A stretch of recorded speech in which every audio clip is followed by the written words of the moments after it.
শুরুতেই জানিয়ে দেব নৌঘাঁটি সহ ইসরায়েলের ৬ স্থাপনায় হিজবুল্লাহ ড্রোন হামলা, ব্যাপক ক্ষয়ক্ষতির মুখে ইসরায়েল। এছাড়া রয়েছে পারমাণবিক অস্ত্রের উৎপাদন অব্যাহত রাখবে রাশিয়া, কঠোর হুঁশিয়ারি পুতিনের। জানিয়ে দেব হিজবুল্লাহর সঙ্গে যুদ্ধে জড়ালে ইসরায়েলের চূড়ান্ত পরাজয় হবে, হুঁশিয়ারি জানিয়েছে ইরান।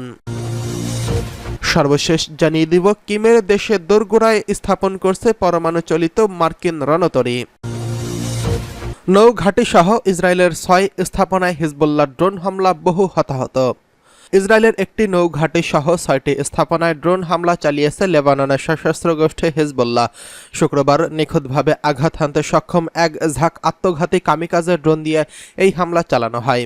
এতে ইসরায়েলের এই নৌঘাঁটিতে একাংশ ক্ষতিগ্রস্ত হয়েছে এবং বহু সেনা হতাহত হয়েছে বলে দাবি করা হয়েছে। এদিন এক বিবৃতিতে হিজবুল্লাহ জানিয়েছে, ড্রোনগুলো ইসরায়েলের রাস আল নাকুরা ঘাঁটিতে অবস্থিত এমন কয়েকটি ভবনে নিখুঁতভাবে আঘাত হেনেছে। এসব ভবন ইসরায়েলি সেনা কর্মকর্তারাও এবং সাধারণ সেনারাও ব্যবহার করে থাকেন। হামলায় নৌঘাঁটির একাংশ ক্ষতিগ্রস্ত হয়েছে এবং নিশ্চিতভাবেই বহু সেনা হতাহত হয়েছেন। এর আগে বৃহস্পতিবার দক্ষিণ লেবাননের দেরকিবা শহরে হামলা চালায় ইসরায়েলি বাহিনী, যাতে একজন হিজবুল্লাহ যোদ্ধা নিহত হন। এরই প্রতিবাদে শুক্রবার এই হামলা চালায় হিজবুল্লাহ। বিবৃতিতে জানিয়েছে, গাজায় ইসরায়েলি আগ্রাসনের প্রতিবাদ জানাতে এবং দক্ষিণ লেবাননের দেরকিবা শহরের বৃহস্পতিবারে ইসরায়েলি হামলায় প্রতিশোধ নিতেই ওই নৌঘাঁটিতে হামলা চালানো হয়েছে। এদিকে হিজবুল্লাহর হামলায় এ বিষয়ে ইসরায়েলের পক্ষ থেকে কোনো প্রতিক্রিয়া জানানো হয়নি। তবে শুক্রবার রাতে ইসরায়েলের রিজার্ভ জেনারেল ইস্তাক ব্রিগ বলেছেন, হিজবুল্লাহর উপর যে কোনো হামলা এই অঞ্চলকে ব্যাপক যুদ্ধের জন্ম দেবে। আরেক বিবৃতিতে হিজবুল্লাহ জানিয়েছে, যাদের যোদ্ধারা ইসরায়েলের সেবা কৃষি খামারে রুসাইয়াত আল কার্ন এবং জিবদিন ঘাঁটি এবং কুফার সুবা পাহাড়ের রামাথা এবং আল সামাকা ঘাঁটি লক্ষ্য করে রকেট নিক্ষেপ করেছে, এতে ইসরায়েলে বহু ক্ষয়ক্ষতি হয়েছে। গাজায় ফিলিস্তিনি প্রতিরোধ আন্দোলন হামাসের সমর্থনে 2023 সালের 8 অক্টোবর থেকে ইসরায়েলের বিরুদ্ধে হামলা চালিয়ে আসছে হিজবুল্লাহ। গত সপ্তাহে ইসরায়েলি বাহিনী Hezbollah senior commander Taleb Sami আবদুল্লাহকে হত্যা করার পর ইসরায়েল বিরোধী হামলায় জোরদার করেছে লেবানন ভিত্তিক এই সংগঠনটি। এর জেরে শীর্ষ পর্যায়ে ইহুদি সেনা কর্মকর্তারা সম্প্রতি লেবাননে ব্যাপক মাত্রায় হামলা চালানোর বিষয়টি অনুমোদন করেছেন। গত মঙ্গলবার ইসরায়েলি বাহিনী এক বিবৃতিতে জানিয়েছেন, তারা লেবানন অভিযান চালানোর বিষয়টি অনুমোদন করেছেন। একই দিন হিজবুল্লাহর গোয়েন্দা ড্রোন পাঠিয়ে ইসরায়েলের বিভিন্ন গুরুত্বপূর্ণ সামরিক স্থাপনার ভিডিও ধারণ করে তা প্রকাশ করা হয়েছে। এতে রীতিমতো হতচকিত হয়ে যায় তেল আবিব। এদিকে পারমাণবিক অস্ত্রের উৎপাদন অব্যাহত রাখবে রাশিয়া, হুঁশিয়ারি পুতিনের। ইউক্রেনে পশ্চিমা ও দক্ষিণ অঞ্চলীয় জ্বালানি অবকাঠামোতে ব্যাপক হামলা চালিয়েছে রাশিয়া। মধ্যরাতে এই হামলা চালানো হয়েছে। শনিবার ইউক্রেনের জ্বালানি হামলায় বিষয়টি নিশ্চিত করেছেন। বিবিসির খবরে বলা হয়েছে, গত 3 মাসের মধ্যে এই নিয়ে অষ্টমবারের মতো ইউক্রেনের জ্বালানি অবকাঠামোতে বড় ধরনের হামলা চালালো রাশিয়া। রুশ আক্রমণে জাপোরিজিয়া ও লভিভ অঞ্চলে ইউক্রেনের জ্বালানি অবকাঠামোর অনেক সরঞ্জাম ক্ষতিগ্রস্ত হয়েছে বলে জানিয়েছে দেশটির জ্বালানি মন্ত্রণালয়। এছাড়া হামলায় 2 কর্মচারী আহত হয়েছেন, তাদের জাপোরিজিয়ার হাসপাতালে ভর্তি করা হয়েছে।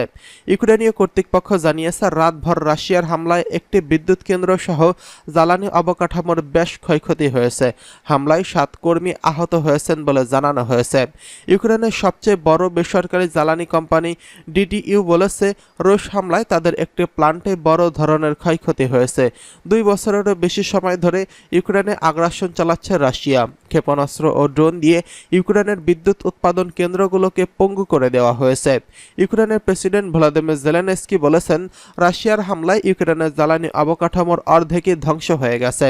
জেলেনস্কি চলতি সপ্তাহের শুরুতে জানিয়েছেন, ইউক্রেনের সব হাসপাতাল এবং স্কুলগুলো যত দ্রুত সম্ভব সোলার প্যানেলগুলো চালু করতে হবে।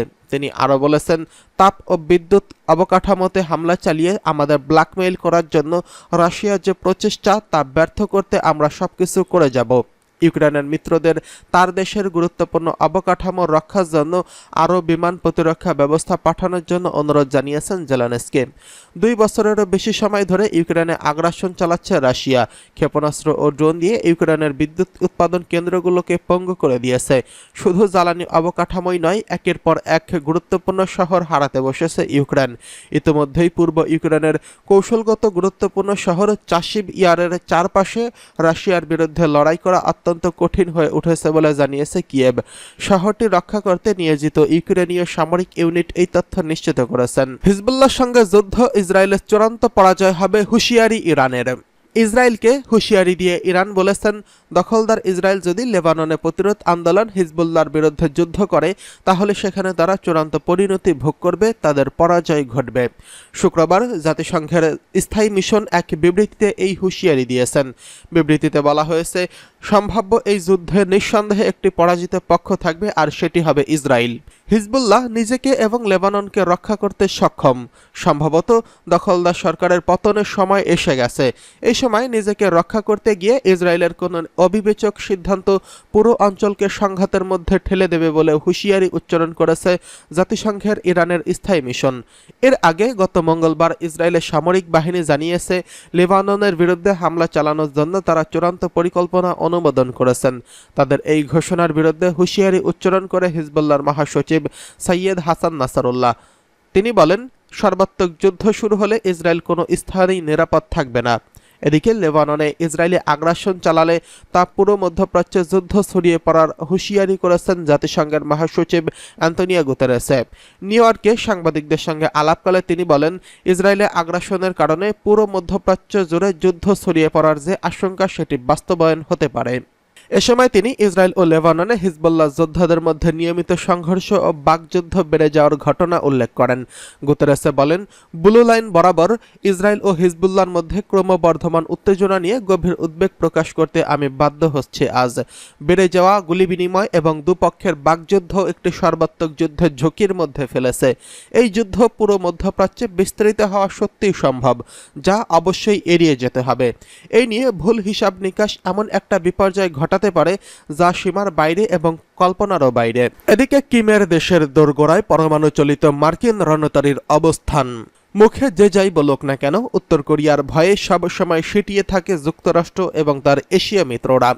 গেল সপ্তাহে রাশিয়ার প্রেসিডেন্ট ভ্লাদিমির পুতিনের উত্তর কোরিয়া সফরের পর সেই আতঙ্ক বহুগুণে বেড়ে গেছে। উত্তর কোরিয়া আর রাশিয়ার মধ্যে যে প্রতিরক্ষা চুক্তি স্বাক্ষরিত হয়েছে তা অনিবার্য ধ্বংস ডেকে আনতে পারে এসব দেশ।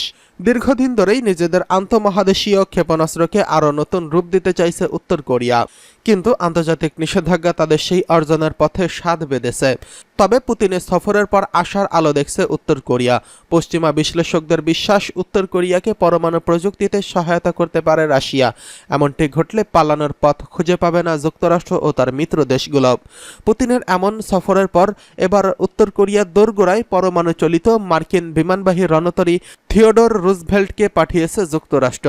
শনিবারই দক্ষিণ কোরিয়ার বুসান বন্দরে নোঙর করে এটি। উপসাগরীয় যুদ্ধের সময় থিওডর রুজভেল্টকে পারস্য উপসাগরে মোতায়েন করা হয়েছিল। অত্যাধুনিক মার্কিন এই বিমানবাহী রণতরী ইরাকি বাহিনীর জন্য দুঃস্বপ্নের কারণ হয়ে দাঁড়িয়েছে। তবে এবার ভিন্ন ভূমিকায় দেখা যাবে মার্কিন এই রণতরীকে। কিছুদিন পর দক্ষিণ কোরিয়া ও জাপানের সঙ্গে মিলে যৌথ নৌমহড়ার অংশ নেবে থিওডর রুজভেল্ট।